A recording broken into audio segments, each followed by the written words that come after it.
नीमच ने विस्तृत विचार विमर्श के बाद तिथियों की घोषणा की है। रविवार को शहर के प्रसिद्ध बिचला गोपाल जी मंदिर में सर्व समाज की विशेष बैठक आयोजित की गई थी, जिसमें परिषद के अनुसार होलिका दहन 2 मार्च 2026 सोमवार को रात्रि 1:26 बजे से 2:30 बजे तक मध्यरात्रि बाद शुभ मुहूर्त में किया जाएगा। परिषद ने स्पष्ट किया है कि भद्रा और चंद्र ग्रहण के कारण 3 मार्च को धुलेंडी मनाना शास्त्र सम्मत नहीं है। अतः धुलेंडी छारंडी 4 मार्च 2026 बुधवार को मनाई जाएगी। कर्मकांडीय विप्र परिषद के अध्यक्ष पंडित राधेश्याम उपाध्याय ने बताया कि होलिका दहन का शुभ मुहूर्त 2 मार्च 2026 सोमवार को मध्यरात्रि 1:26 से 2:30 तक रहेगा, क्योंकि भद्रा रहित काल में दहन करना शुभ माना गया है। मार्च को धुलेंडी नहीं खेली जाएगी, क्योंकि परिषद के अनुसार 3 मार्च को प्रातः 6:55 से चंद्र ग्रहण का सूतक प्रारंभ हो जाएगा। उसी दिन स्वयं लगभग 6:30 से 6:47 बजे तक चंद्र ग्रहण दृश्य रहेगा। लगभग 17 मिनट सूतक काल में रंग खेलना निषिद्ध रहेगा।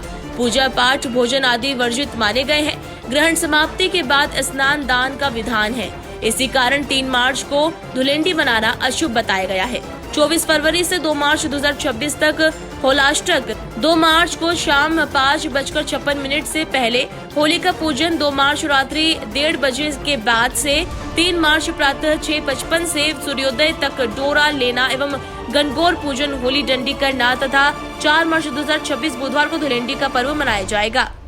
होली उत्सव को लेके जो एक मतभिन्नता और थोड़ा सा संशय का वातावरण है, इसको लेके कर्म विप्र परिषद, सर्व समाज और समाज प्रमुखों की बैठक का ये निर्णय है कि कोई मतभेद नहीं रहे और नीमच में एक ही दिन सब साथ में मिलकर उत्सव मनाएं, कोई कन्फ्यूजन नहीं रहे। इसलिए 2 तारीख को रात्रि 1:30 बजे से लेके 2:30 बजे के बीच में होलिका दहन का कार्यक्रम रहेगा, जिसमें कोई किसी प्रकार का मतभेद नहीं रहे। सब पूरे नीमच में एक साथ होलिका दहन हो। और 3 तारीख को चूँकि चंद्र ग्रहण है तो सूतक काल है, इसलिए 4 तारीख को धुलेंडी पूरे नीमच में एक साथ खेली जाएगी। तो ये सब पूरे नीमच में एक साथ उत्सव मने, कोई कन्फ्यूजन नहीं रहे, कोई किसी प्रकार का मतभेद नहीं रहे, इसलिए यह निर्णय इसमें बैठक में लिया गया है। होली भारतीय परंपरा का बहुत ही महत्वपूर्ण उत्सव है, जिसमें अंधकार पर प्रकाश की विजय और धुलेंडी का पर्व आनंद मनाने का है, सबसे मिलजुल कर रहें। लेकिन इस बार होली दहन के बारे में कई प्रकार के मत प्राप्त हुए हैं। पंचांगों में 5-6 टाइम अलग अलग बता रखे हैं दहन के, तो उसके लिए बड़ी विचित्र विषम स्थिति बनी हुई थी और चिंता का कारण था।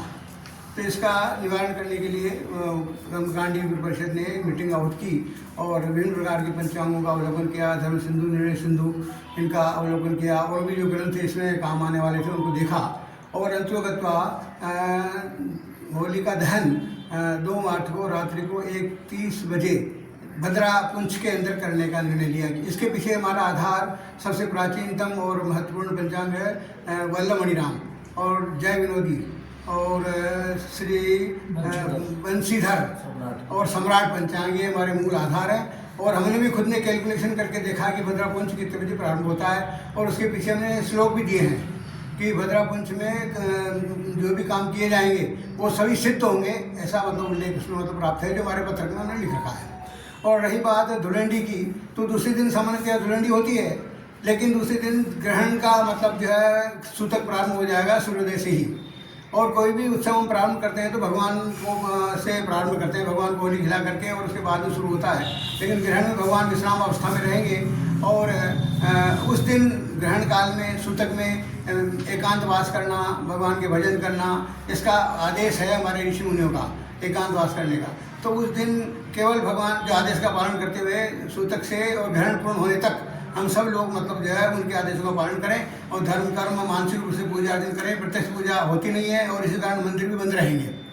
और ग्रहण पूर्ण होने के बाद में फिर जो है मंदिर वापस खुलेंगे, भगवान की पूजन अर्चन की जाएगी, स्नान उनका अभिषेक वगैरह होगा, श्रृंगार होगा, फिर बाद में पट खुलेंगे।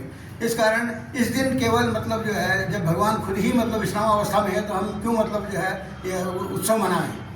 तो इसलिए इसका धुलेंडी का पर्व 4 तारीख को दूसरे दिन मतलब खुल करके अपन ने करने का मतलब निर्णय लिया और सब आनंद से उसको मना सकते हैं। इसमें कोई और शासकीय छुट्टी भी इसी दिन घोषित की हुई, ये भी एक कारण मान सकते हैं अपन। बस इतना ही हमारा कहने का है।